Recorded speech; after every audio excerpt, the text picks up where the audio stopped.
আজকে সময় উপযোগী আমাদের বাংলাদেশের সবচেয়ে জনপ্রিয় দল, বাংলাদেশের সর্ববৃহৎ দল, বাংলাদেশের স্বাধীনতার পক্ষের দল বিএনপি সবসময় যেটাকে ঘৃণা করে, নোংরা মনে করে সেই মব জাস্টিসের বিরুদ্ধে আজকের এই প্রতিবাদ সমাবেশের সম্মানিত সভাপতি, গণতন্ত্র মঞ্চের সভাপতি, কৃষক দলের কেন্দ্রীয় কমিটির সহ সভাপতি জনাব ভিপি ইব্রাহিম উপস্থিত আছেন।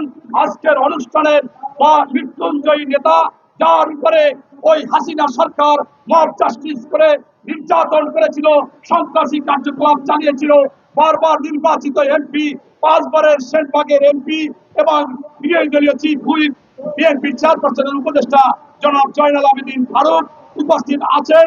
আরেকজন অন্যতম সংগঠন বিএনপি নির্বাহী কমিটির সদস্য জনাব আবু নাসের রহমাতুল্লাহ সহ অন্যান্য নেতৃবৃন্দ এবং যিনি সঞ্চালনা করেছেন জনাব নাইম। আমি স্পষ্টভাবে বলতে চাচ্ছি, এই বাংলাদেশে ফ্যাসিস্ট খুনি হাসিনা তিনি তার ওই সন্ত্রাসী যুবলীগ ছাত্রলীগকে পুলিশের পোশাক পরিয়ে এই মব জাস্টিস করেছে, কোথাও সরাসরি মব জাস্টিস করেছে, এমনকি তার ছাত্রলীগের ওই মেয়ে সদস্য দিয়েও এরকম মব জাস্টিস করেছে, অনেকের উপর মিথ্যা দোষারোপ করেছে, যেটা খুব অন্যায় ভয়াবহ রূপ ধারণ করেছে। আর সেইখানে আজকে সেই শেখ হাসিনা পালিয়ে যাওয়ার পরে কিছু ছোটখাটো দল আছে যারা হেরিকান দইরে খুঁজেও হয়তো না ইনশাল্লাহ ভবিষ্যতে পাওয়া যাবে না, তারা ক্ষমতার লোভে পাগল হয়ে গেছে। তারা বিএনপির নামে ষড়যন্ত্র করতেছে, বারবার ষড়যন্ত্র করে এই মব জাস্টিসেও তারাও জড়িত আছে।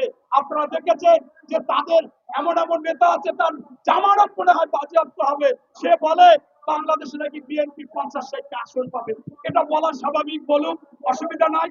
আমি স্পষ্ট ভাবে বলতে চাই, এই ছোটখাটো দল এরা যেখানে যে অপকর্ম করবে সেখানেই প্রতিহত করা হবে। স্বাধীনতা বিরোধী দলগুলো ষড়যন্ত্রে মেতে উঠেছে বিএনপির, তাদেরও প্রতিহত করতে হবে। এবং আমি আবারও বলবো, আমার নেতা, আমাদের বিএনপির ভারপ্রাপ্ত চেয়ারম্যান মহোদয় তারেক রহমান এই 16 বছরও কোন সময় বলে নাই আইন হাতে তুলে নিতে হবে।